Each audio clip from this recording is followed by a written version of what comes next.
இப்பொழுது இணைஞ்சு வெளியில் இருக்கிற ஸ்பிரிட் மீடியா நடிகர் ராணா சார் அவர்களுக்கும்,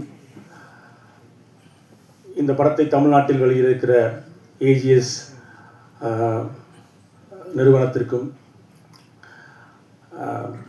இதை இன்று உலகம் முழுவதும் முதல் ஒரு ஈழத்து கதையை சொல்லுகிற ஒரு படம் உலகம் முழுவதும் இருக்கக்கூடிய ஈழத்தமிழர்களுக்கு உலகம் முழுவதும் ஒரு ப்ராப்பரான ஒரு சரியான ஒரு திரை அனுபவத்தை சரியான திரையரங்குகளில் ஒரே நேரத்தில் போய் சேருகிற ஒன்றை சாத்தியப்படுத்தி இருக்கக்கூடிய விதுஷ் அவர்களுக்கு, அஹிம்சா இன்டர்நேஷனல் விதுஷ் அவர்களுக்கு நன்றியை தெரிவித்துக் கொள்வேன்.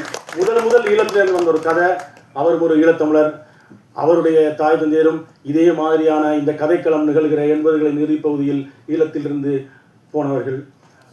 அது எனக்கு கூடுதல் மகிழ்ச்சியாக இருக்குது. அந்த மாதிரியான ஒன்று விஷயத்தை சாத்தியப்படுத்தி இருக்கக்கூடிய விதுஷ் அவர்களுக்கும் நன்றி. இந்த நன்றி பத்தியில் மிக நீண்டது. ஸோ நான் இதோட அந்த நன்றி பத்தியில் நிறுத்திக்கொள்ள விரும்புகிறேன். ஏன்னா இது வந்து பல பேருடைய அந்த கனவுகளின் தொடர்ச்சி தான் வந்து நான் இந்த படத்தை இன்று இயக்கி சாத்தியப்படுத்தியிருக்கிறது. இது வந்து ஒரு சோமிதரனுடைய நிகழ்வாக அல்ல, இது பல ஈழத்தமிழர்களின் கனவுகளின் அந்த திரட்சியை நாங்கள் சாத்தியப்படுத்தியிருக்கிறோம். உண்மையில் இந்த இந்த கதைகள் நாங்கள் நிறைய போர் படங்கள் பார்த்துருக்கோம். இன்றைக்கி ஹாலிவுட்லேருந்து பல படங்களை வந்து நாங்கள் தமிழ்நாட்டிலையும் உலகத்திலையும் பல பேர் அந்த ஹாலிவுட் சினிமாக்களை கொண்டாடிருக்கிறோம். அந்த போரில் எல்லாம் வந்து ரெண்டு தரப்பும் துப்பாக்கியால் சண்டை பிடிக்கிற விஷயங்களை பார்த்துட்டே இருப்போம். இன்றைக்கு இந்த உலகம் போருக்குள் இருக்கிறது. தினம் நாங்கள் போரோட செய்திகளை பார்த்து கொண்டு இருக்கிறோம்.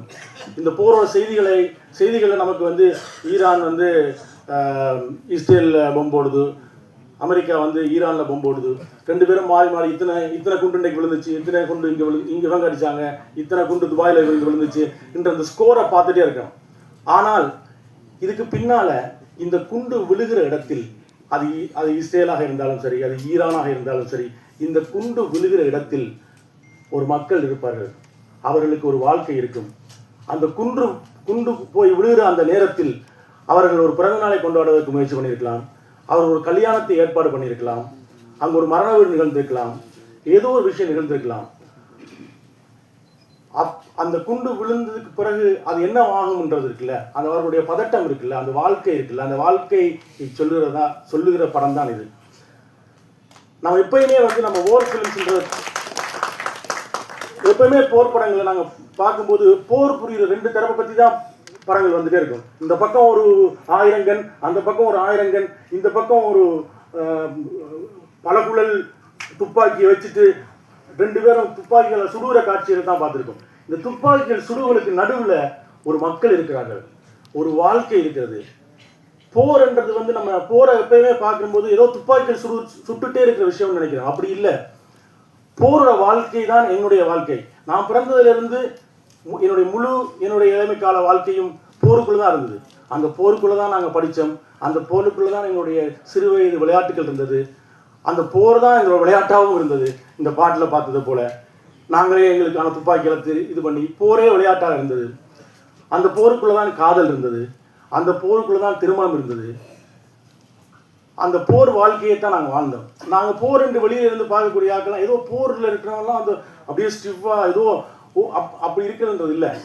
அவ்வளவு அப்படி இருந்தால் போரில் இருக்கிறவங்க எல்லாரும் ஸ்ட்ரெஸ்லேயே செத்து போயிடுவாங்க, குண்டுலாம் போட்டு சாடிக்க தேவையில்லை. அப்போ அந்த போர் வாழ்க்கையின் ஒரு பகுதியாக மாறிவிட்டது. ஒரு பகுதியாக மாறி அந்த போருக்குள்ள எப்படி ஒரு வாழ்க்கை இருந்தது, அந்த வாழ்க்கையினுடைய நிகழ்வுகள் எப்படி இருந்தது, அதுதான் இந்த இந்த இந்த இந்த படத்தில் நாங்கள் சொல்ல வருகிற விஷயமா இருக்கு. எங்களுடைய ஒரு பதட்டம் இருக்கு. நம்ம வந்து ஒரு விஷயம் நடந்துடணும்ன்ற அந்த பதட்டம் தான் சினிமா. உலகத்தில் வந்து இன்றைக்கு அப்படியான பல படங்கள் நாங்கள் பார்த்துருக்கோம். லைஃப் இஸ் பியூட்டிஃபுல்னு ஒரு படம் உலகத்தில் பல பேர் பார்த்தாங்க. அந்த படம் வந்து போரோட வலிகளைத்தான் சொல்லியது. ஆனால் போரோட வலிகள் என்பது வெறும் அழுகையாகவும் ரத்தமாகவும் மட்டுமே சொல்றதில்லை, அதுக்குள்ள இருக்கிற வாழ்க்கையாகவும் சொல்றது என்று சொன்னது அந்த படம். ஸோ அப்படி ஒரு வாழ்க்கையை தான் நான் இந்த படத்தில் காட்சிப்படுத்தியிருக்கேன். அது இந்த இந்த தமிழ் ரசிக சூழலில் தமிழர்கள் இந்த படத்தை ரசிப்பார்கள் நினைக்கிறேன். ஏன்னா ஒரு பரபரப்பான ஒரு த்ரில்லரை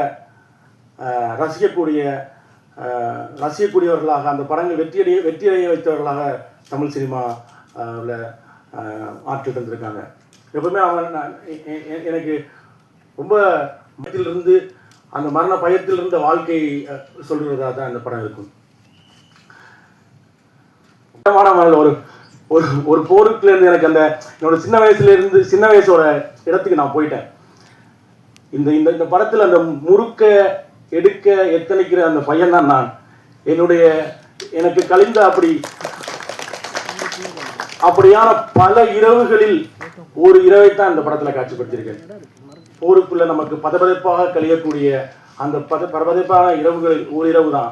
இப்படி பல இரவுகள் எங்களுக்கு கழிஞ்சு போயிருக்கும். அப்படி ஒரு இரவு தான் இந்த படம். அந்த இரவோட அந்த பதைபதைப்பும் அந்த மக்களும் அந்த உங்களுக்கு நெருக்கமாக வருவார்கள். நாங்கள் தமிழ்நாட்டில் ஈழம் பற்றி நிறைய கதைகளை கேள்விப்பட்டிருக்கோம். ஆனால் ஒரு ஈழத்தோட வீடு, எனக்கு கோயம்புத்தூர்ல இருக்கிற ஒரு வீடு எப்படி இருக்குன்னு தெரியும், மதுரையோட முட்டுச்சந்தை எப்படி இருக்குன்னு தெரியும், மதுரையோட ஒரு கிராமம் எப்படி இருக்குன்னு தெரியும், ஒரு வீடு எப்படி இருக்குன்னு தெரியும். தமிழ்நாட்டினுடைய எல்லா ஊர்களுடைய வீடுகளும் அது வந்து ஒரு மேல்தட்டு வர்க்கத்தின் வீடாக இருந்தாலும் சரி, ஒரு மிடில் கிளாஸ் வீடாக இருந்தாலும் சரி, ஒரு ஏழை வீடாக இருந்தாலும் சரி, எல்லா வீடுகளும் எனக்கு தெரியும். ஆனால் என்னுடைய வீடு எப்படி இருக்கும் என்றதை நான் இந்த தமிழ் ரசிகனுக்கு இதுவரைக்கும் நம்ம வந்து முழுமையாக காட்டலை. இந்த படம் அந்த வேலையை செய்யும். இனிமே ஈழத்திலையும் ஒரு வீடு எப்படி இருக்குது, அந்த வீட்டுக்குள்ளே இருக்கிற அந்த குசினி, அந்த கிச்சன் எப்படி இருக்குது, அவருடைய வாழ்க்கை எப்படி இருக்குன்றதை வந்து இந்த படம் உங்களுக்கு சொல்லும். இப்போ நான் வந்து லோயலாவில் விஷுவல் கம்யூனிகேஷன் வரும்போது நான் வந்து எவ்வளவு தான் ஈழத்தை பற்றி கதை சொன்னாலும் அவங்களால விஷுவலைஸ் பண்ணவே முடியாது. ஏன்னா விஷுவலாக பார்த்ததே இல்லை. ஒரு கதைகளாக கேள்விப்பட்ட அளவுக்கு நம்ம விஷுவலாக பார்த்ததே இல்லை. இந்த படம் வந்து அந்த வாழ்க்கையை உங்களுக்கு எந்த வகையிலும் இங்கு வெற்றியடைந்திருக்கக்கூடிய வெற்றி படங்களினுடைய அந்த தன்மைக்கு எந்த குறைவும் இல்லாமல் இந்த படம் அந்த வாழ்க்கையிலிருந்து உங்களுக்கு பேசும். நானுமே அந்த மனநிலையில் தான் இருக்கேன். எனக்கு வந்து எங்கள் ஊரில் வந்து போர் நடந்துட்டு இருக்கும் போதே படம் எடுத்துட்டு இருப்பாங்க. ஏன்னா இங்கேருந்து படங்கள் வராத காலகட்டத்தில் குண்டுகள் விழுந்துகிட்டே இருக்கும். குண்டுகள் விழுந்துட்டு இருக்கும்போது VHS கேமராவில் படம் எடுத்து படத்தில் நடிச்சிட்டு இருக்கிறவங்கள 2-3 பேர் செத்து போயிருப்பான். அடுத்த நாள் ஷூட்டிங் அவன் எல்லாம் போகும். ஏன்னா அவன் ஷூட்டிங் முடிஞ்சு போகிற வழியில் ஏதோ குண்டு பேசிருப்பான். ஆனால் ஷூட்டிங் போயிட்டு இருக்கும். அப்படி எடுக்கப்பட்ட படங்களில் 90களில் நாங்கள் பார்த்துருக்கோம் எங்கள் ஊரில். அப்படி நாங்களே எடுத்து நாங்களே அங்கே அங்கே அங்கே திரை கட்டி அங்கே நாங்கள் அந்த மாதிரி படங்களை பார்த்துருக்கோம். அங்கே இருந்து தொடங்குது இந்த மாதிரியான ஒரு கதையை இந்த மாபெரும் தமிழ் சினிமாவில் கொண்டு வந்து நிறுத்தணுன்றது அந்த இடத்துலேருந்து தொடங்குது என்று நான் இப்போ உணர்றேன். அந்த மாதிரியான ஒரு விஷயமா தான் அது இருக்குது. எல்லாருமே நாங்கள் சுவாரஸ்யமான ஒரு கதையோடு முடிக்கலாம்னு நினைக்கிறேன். உதாரணமாக நம்ம வந்து போரோட விஷயங்களை பார்க்கும்போது இப்போ நம்மளாம் வந்து இந்த பாய்ஸ் ஸ்கூல் கேர்ள்ஸ் ஸ்கூல்லாம் படிப்போம். அப்படி தான் எங்கள் ஊர்லேயும் பாய்ஸ் ஸ்கூல் கேர்ள்ஸ் ஸ்கூல்லாம் படித்து கொண்டு இருந்தோம். அப்படி படித்து கொண்டிருக்கல யாழ்ப்பாணத்தில் ஒரு பெரும் இடப்பெயர்வு, ஒரு 4 லட்சம் மக்கள் இடம்பெயர்ந்தாங்க. போய் எல்லாரும் வேறு ஊருக்கு போனாங்க. திரும்பி எப்போ போகணும்னு தெரியாது. அது ஒரு 6 மாதம் ஆகலாம், 1 வருஷம் ஆகலாம், எப்போ வேணாலும் ஆகலாம். எல்லாரும் குடிசை வீடுகளை கொட்டில்களை போட்டுக்கிட்டு இருந்தாங்க. இப்போ நான் வந்து 1 வருஷம் இங்கே இருக்க போனால் ஸ்கூலும் கட்டணும். அதனால் ஸ்கூலுக்கு பெரிய கொட்டைகள் போட்டு அந்த கொட்டைகள் இருந்தாங்க. அந்த கொட்டைகள் வந்து தனித்தனியாக பாய்ஸ் ஸ்கூல் கேர்ள்ஸ் ஸ்கூல்லாம் போட முடியாது. அதெல்லாம் என்ன பண்ணிட்டாங்கன்னா 10ஆம் வகுப்பு வரைக்கும் ஆண்கள் பாடசாலையிலும் பெண்கள் பாடசாலையிலும் படித்தவர்கள் ஒரே நாளில் ஒரே பாடசாலையாக மாறினாங்க. ஸோ இது வந்து பயங்கரமாக எங்களுக்கு அந்த 10ஆம் படிக்கிறவனுக்கு தப்புன்னு பார்த்தா பொண்ணுங்க கூடயே பேச முடியாத ஒரு இடத்துல பக்கத்தில் பார்த்தா பொண்ணு, இந்த பக்கம் பார்த்தா பொண்ணுங்க. அது வந்து இங்கே வீட்டில் அம்மா அப்பாவுக்கு வந்து எந்த பெரிய வீட்டிலேருந்து வந்தாங்க, ஓலையை வெட்டி குடிசை போட்டுருக்கோன்ற அழுகு அவங்களுக்கு, சாப்பாட்டுக்கு வழி இந்த அழுகு அவங்களுக்கு. ஆனால் எங்களுக்கு அதுக்குள்ளே இருக்கிற ஒரு மகிழ்ச்சி இருக்குல்ல, இதுதான் போரோட வாழ்க்கை. இந்த மாதிரி இல்லைன்னா போகிற நாங்களாம் ஸ்ட்ரெஸ்லேயே நோயாளியாக போய் ஸ்ட்ரெஸ்லேயே செத்து போய் இப்படிலாம் இருப்போம். போருக்குள் வாழ பழகிக்கிற வாழ்க்கை இருக்குல்ல, அதில் பார்த்தா நிறைய பேர் வந்து அவ்வளோதான், அதில் பல காதல்கள் மலரும். இவருக்கு என்ன பிரச்சனைன்னு சொன்னால் தள்ளி தள்ளி இருந்த வீடுகள் வந்து இப்போ பக்கத்து குடிசை இல்லாம மாறி இருக்கும். அதுக்குள்ள ஒரு சண்டை வரும். இந்த பிரச்சனை வளமையா இங்க நீங்க பாக்குற இந்த காதலோட பிரச்சனை எல்லாம் அதுல இருக்கும். ஆனா இது ஒரு ஜாலியான விஷயமா இருக்குல்ல. பொம்பர் போடுவாங்க. பொம்பர் போடும்போது நிறைய பதுங்குழிகள் இருக்கும். ஸ்கூல் எல்லாரும் பதுங்குழி இருக்கும். அப்ப அந்த பதுங்குழிகள் நோக்கி அங்க ஓடும்போது யாராவது பொம்பளை பிள்ளையோட பார்த்துருப்பான்ல, ப்ரப்போஸ் பண்ண ரெடி பண்ணுவான், ஒன் சைடா இருப்பான். அவன் ஓடுற பங்கருக்குள்ள போய் இவன் ஓடுவான். ஏன்னா குண்டு மேல போட்டான்னா எவ்வளவு நேரம் குண்டு போடுவான்னு தெரியாது. அவ்வளவு நேரமும் நம்ம அந்த நிலத்தில் பங்கருக்குள்ள இவளுக்கு பக்கத்தில் இருக்கலாம். அந்த பங்கருக்குள்ள இருட்டா இருக்கும், ஒண்ணுமே தெரியாது. இவன் பக்கத்துல இருக்கிறான்னு கூட தெரியாது. போகும்போது பக்கத்துல இருந்திருப்பா, அதுக்குள்ள அந்த கூட்டத்துக்குள்ள அவன் எங்கேயா போயிருப்பா. ஆனா அந்த 2 மணி நேரம் மேல குண்டு போட்டிருப்பான், அவள் பக்கத்துல நிக்கிற மாதிரியே நினைச்சிட்டு இருந்திருப்பேன். இப்படிதான் எங்களுடைய வாழ்க்கை இருந்திருக்கு. என்னுடைய முதல் காலமே அப்படிதான் இருந்துச்சு. என்னுடைய முதல் காலில் ப்ரப்போஸ் பண்ண போகும்போதே பார்த்தா அப்படின்னு சொல்றான், எப்படிடா போய் அவள்கிட்ட கதைக்கிறது, பயமா இருக்கு. இப்போ அவள்கிட்ட ஏன்னா பொம்பளை பிள்ளை காய்ச்சல் இல்லை, பாய்ஸ் தான் படிக்கணும். அப்போ எப்படா ப்ரப்போஸ் பண்ணுறது. அப்போ என்னோட நம்பன் சொன்னான், இந்த லெட்டரை போய் கொடு, உனக்கு கதைக்க கஷ்டம் இல்லை, லெட்டரை போய் கொடு அப்படின்னா. லெட்டரை போய் கொடுக்க நமக்கு ஒரு பதட்டம் இருக்கும்ல, பயம் இருக்கும்ல. அப்போ எங்கள் போராட்டத்தில் ஒரு ஸ்லோகன் ஒழிக்கப்பட்டிருக்கும். போராட்டத்தில் வந்து போராடும் போது இப்படி சொன்னா எல்லாருக்குமே தெரியுமில்ல, போராட்டத்தில் ஒரு ஸ்லோகன் சொல்லுவோம்ல. அவன் சொன்னான், அவட்ட போய் அந்த ஸ்லோகனை சொல்லு. அந்த ஸ்லோகன் சொன்னா நம்ம இயல்பே இப்படி ஆயிரும். அந்த ஸ்லோகனை சொல்லிட்டு போட்டு ஐ லவ் யூ சொல்லிடு. அதாவது ஒரு போராட்டம் எவ்வளவு உன்னதமான விஷயங்கள் நடந்துட்டு இருக்கிற ஒரு விஷயத்துல போராட்டத்தினுடைய அந்த ஸ்லோகனை வந்து இப்படித்தான் வாழ்க்கை இருக்கும். போற வாழ்க்கைன்றது இந்த மாதிரியான காதல்களையும் இந்த மாதிரியான கதைகளையும். ஆனா இதுக்கு எல்லாத்துக்கும் மேல ஒரு போர் நிகழ்ந்துட்டே இருக்கும், ஒரு பதவியப்பு இருந்துட்டே இருக்கும். அதுதான் இந்த படம். அந்த போரோட வாழ்க்கை நம்ம வந்து இது வரைக்கும் போரோட வாழ்க்கைன்றது நம்ம கற்பனையில வேற மாதிரி நினைச்சிட்டே இருக்கும். எப்ப பார்த்தாலும் கண்ணால சுட்டுட்டு இருப்பாங்க, எல்லாரும் பட்டப்பட்டு செத்துட்டு இருப்பாங்கன்றது மட்டுமே இல்லை. இந்த வாழ்க்கை, இந்த இதுக்குள்ள ஒரு வாழ்க்கை இருக்குல்ல. ஒரு மதுரையிலிருந்து முதல் தடவை சென்னைக்கு வரவனுக்கு சென்னையெல்லாம் எப்படா மனுஷன் வாழ்வான்னு நினைப்பான். ஆனா அவன் 6 மாசம் வாழணும், சென்னை வாழ்க்கை அவனை பழகி போயிடும். சென்னையில் இருக்க எல்லாத்தையும் அதே மாதிரி தான். போர் தொடங்கும் போது அந்த வாழ்க்கை பலபலப்பா இருக்கும். ஆனா அதுக்குள்ள இருக்கிற அந்த வாழ்க்கையையும் அந்த வாழ்க்கையின் பதட்டத்தையும் அங்கு நடக்கிற ஒரு திருமணத்தையும் இப்ப இங்க வந்து தமிழ்நாட்டில் பல்வேறு திருமணங்கள் நாம் பார்த்திருப்போம். எவ்வளவோ திருமணங்கள் நடந்திருக்கும் என்பதில் அப்படி பார்க்காத ஒரு திருமணம் தான் இந்த படத்துல நிகழ்து. அந்த திருமணத்தை நடத்துறதுக்காக முயற்சி பண்ணுகிற ஒரு குடும்பம், அந்த குடும்பத்தை சுற்றி நிகழ்ற விஷயம் தான். அந்த திருமணம் நடக்குமா இல்லையா, அந்த நம்ம வீட்டுலாம் பல பிரச்சனை இருக்கும். திருமணத்துக்கு முதல் நாள் இரவு 2 பொம்பளை வீட்டு மாப்பிள்ளை வீட்டு பிரச்சனை வரும், இல்லை ஏதாவது சீட்டாடும் போது பிரச்சனை வரும், இல்லை சீதனம் கொடுக்கணும்னு பிரச்சனை வரும், ஏதாவது சொம்ப காணல பிரச்சனை வரும். இப்படி தமிழ் சினிமாவில் திருமணத்தின் போது பல்வேறுபட்ட பிரச்சனைகள் இருந்திருக்கும். பல்வேறுபட்ட பிரச்சனைகளை தமிழ் சினிமாவில் இது வரைக்கும் பார்த்துருப்பீங்க.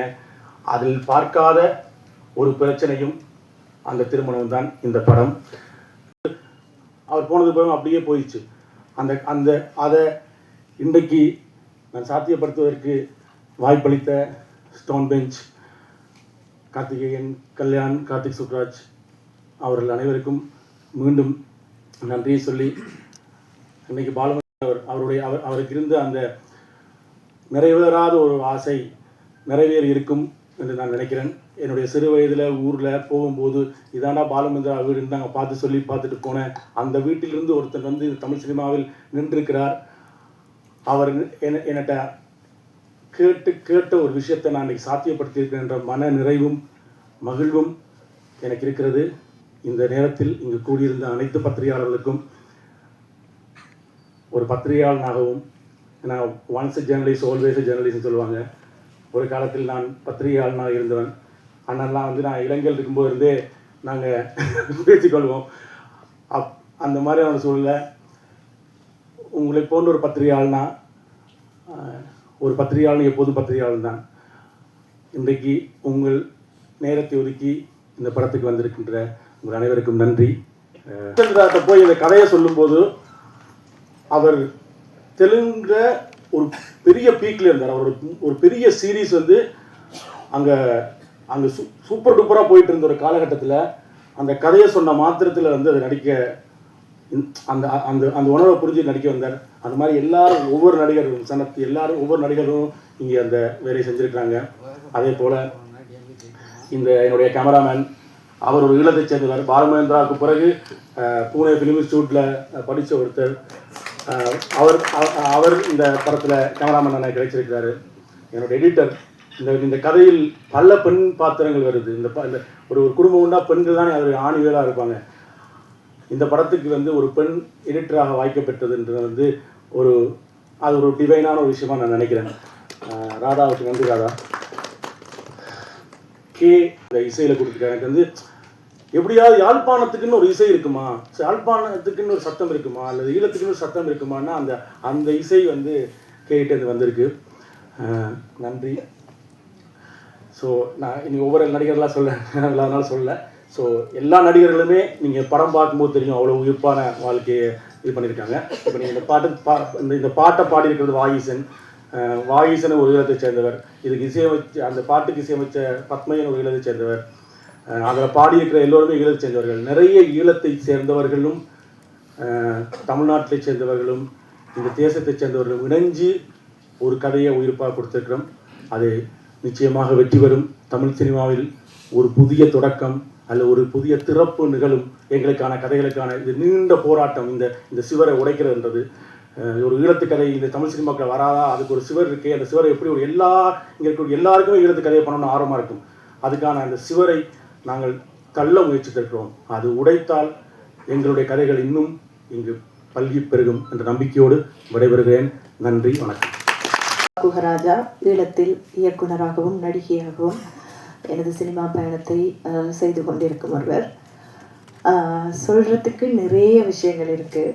ஈழத்தில் பார்த்தீங்கன்னா 30 வருட யுத்த காலத்தினால அங்கே என்டர்டெயின்மெண்ட் சினிமா அப்படின்றது இல்லை. ஸோ இப்போ நாங்கள் ஈழத்தில் என்ன செய்து கொண்டு இருக்கிறோம் என்று சொன்னால் 2009 யுத்தத்துக்கு பிறகு நாங்கள் மெதுவாக ஒரு சினிமாவை செய்து கொண்டிருக்கிறோம். ஸோ அப்படி பார்க்கும்போது நான் இந்த படத்தை பொம்மை அப்படின்ற ஒரு படத்தை ஷூட் பண்ணிகிட்டு இருந்தேன்னா அந்த டைம் எனக்கு கால் வருது. சிந்தர், ஜெனோஷன் எப்படி 2-3 பேர் எனக்கு கால் பண்ணுறாங்க. அக்கா ஒரு படம் இருக்குது இந்தியாவில் நடிக்கணும் அப்படின்னு சொன்னால் எனக்கு ஐயோ நான் என் படத்தில் ஷூட் பண்ணுறேன், அதில் ஆக்டிங் அண்ட் டிரெக்டிங் எப்படிடா பாசிபிள் இல்லை அப்படின்னு சொல்லிட்டேன். ஸோ அப்படியே போயிட்டுருக்கும்போது ஈழத்துக்கு அதை அங்கே பண்ணுறாங்க அப்படின்னு சொல்லும்போது எனக்கு ஒரு மாதிரி சந்தோஷமாக இருந்தது. பட் எந்த கண்ட்ரிபியூஷன் இல்லாமல் இருக்க போதா அப்படின்ட்டு சரி ஓகே அப்படி சொல்லுவாங்க இல்லை ஆப்பர்ச்சுனிட்டி காஸ்ட்டு ஒன்றுக்காக இழக்கிற மிகப்பெரிய விஷயம் தான் சந்தர்ப்ப செலவு அப்படின்னு நாங்கள் சொல்லுவோம். ஸோ அப்படி போல் என் படத்துக்காக நான் இந்த படத்தை விட்டு கொடுக்க வேண்டியிருக்கு போல் அப்படின்னு நினச்சிட்டு இருக்கும்போது ஒரு ஷெட்யூல் பிரேக் கொண்டு வருது. அந்த டைமில் ஆல்மோஸ்ட் என்னட்டு இன்னும் திரும்பவும் கேட்குறாங்க ஒரு வீடியோ அனுப்புங்க அப்படின்னு விக்கி அப்படி 2-3 பேர் கேட்டாங்க. சரி ஓகே என்ன இந்த படம் நம்மளை விடுதில்லை போல் இருக்குது. ஸோ சம்திங் என்னை எடுத்துக்கிட்டே இருக்குது. சரி ஓகே ஒரு ஆடிஷன் அனுப்புவோம். 7 days என் ஷூட் முடியுது. சரி அப்படின்னு சொன்னால் ஷூட் முடித்து அடுத்த நாள் கொழும்புக்கு உடனடியாக டிக்கெட் போட்டு நான் இங்கே வர வேண்டிய ஒரு சூழல் இருந்தது. ஸோ அப்படி தான் இந்த படத்துக்கு நான் அப்போ யோசித்தேன் இங்கே நிறைய தமிழ்நாட்டை சேர்ந்தவங்க இருக்கிறாங்க, எப்படி இந்த ஸ்டோரி வேர்ல்டை க்ரியேட் பண்ண போகிறாங்கன்ட்டு. அதில் முக்கியமாக நான் சொல்ல வேண்டிய ஆக்கள் பார்த்திங்கன்னா இந்த team. It's a big team effort. இதில் உண்மையாகவே நான் எல்லாரையுமே சொல்லுவேன், actors, director and the whole team. இதில் ஆர்ட் டிரெக்டர்ஸ்லேருந்து ஒர்க் பண்ண அசிஸ்டன்ஸ்லேருந்து எல்லாருமே ஈழத்தை ரீக்ரியேட் பண்ணியிருந்தாங்க. அது உண்மையாகவே எனக்கு பயங்கர ஆச்சரியமாக இருந்தது. அவங்களோட உழைப்பு. சோமியை பற்றி சொல்லவே தேவையில்லை. அவங்க ஸ்கிரிப்டை கொடுக்கும்போதே நான் சொல்லிட்டேன், சோமி எங்களோட கதைகள்லேயே அது ரொம்ப கமர்ஷியலாக இருக்குது. ஸோ அது எங்களுக்கு தான் விலங்கில போல் இருக்குது. நீங்கள் கரெக்டாக அதை ரொம்ப அழகாக பண்ணியிருக்கிறீங்க, இதை இப்படி எடுத்துட்டீங்கன்னா நீங்கள் வின் பண்ணிடுவீங்க அப்படின்னு சொன்னேன். ஸோ அப்படி பார்த்தா இங்கே ஒர்க் பண்ணாக்கள் மற்றது நான் ஆர்டிஸ்ட் எல்லாரையுமே சொல்லணும், இலங்கை தமிழ் கதைக்கணும் இந்த படத்தில். இங்கே இருந்த நான், வின்சன் அண்ணா, சிந்தர் இப்படி 2-3 பேரை தவிர மற்ற எல்லாருமே தமிழ்நாட்டை சேர்ந்தவங்க. அவங்களோட உழைப்பு அவ்வளவு இருந்தது. எழுதி வச்சு ஒரு ரெக்கார்ட் பண்ணித்தாங்க அப்படின்னு கபிலா அம்மா இன்றைக்கு வரையில. ஸோ அவங்கள்லேருந்து எல்லாருமே அவ்வளோ ஒர்க் பண்ணினாங்க. செட்டில் எப்பயுமே நட்ட ஒரு காக்கா கேளுங்க அப்படின்னு. ஸோ நானுமே நிறைய சந்தோஷமாக இதில் ஒர்க் பண்ணியிருந்தேன். ஆக்சுவலி ஒரு ஏடி மாதிரி சீன்ஸ் ஷூட் பண்ணுறதுக்கு முதல்ல எல்லாரோட லாங்குவேஜையும் ஒருக்கா பார்த்து அப்படி செய்தது உண்மையாகவே மனசுக்கு ரொம்ப திருப்தியாக இருக்குது. என்னென்னா பாலு மகேந்திரா சாரை நீங்கள் கொண்டு வந்துட்டீங்க, எங்களுக்கு கிடைக்கல. ஸோ நாங்கள் இப்போ அங்கே நாங்களாக படங்களை பண்ணி படித்து நாங்களாக சுயம்புகளாக நாங்கள் வளர்ந்துட்டு இருக்கும்போது சோமி வந்து இங்கே படித்து, பிரதீபன் இங்கே படித்து, இந்த சினிமாவில் வந்து எங்களோட கதைகளை சொல்கிறதுன்றது என்னை பொறுத்த வரைக்குமே ஒரு மிகப்பெரிய விஷயம்.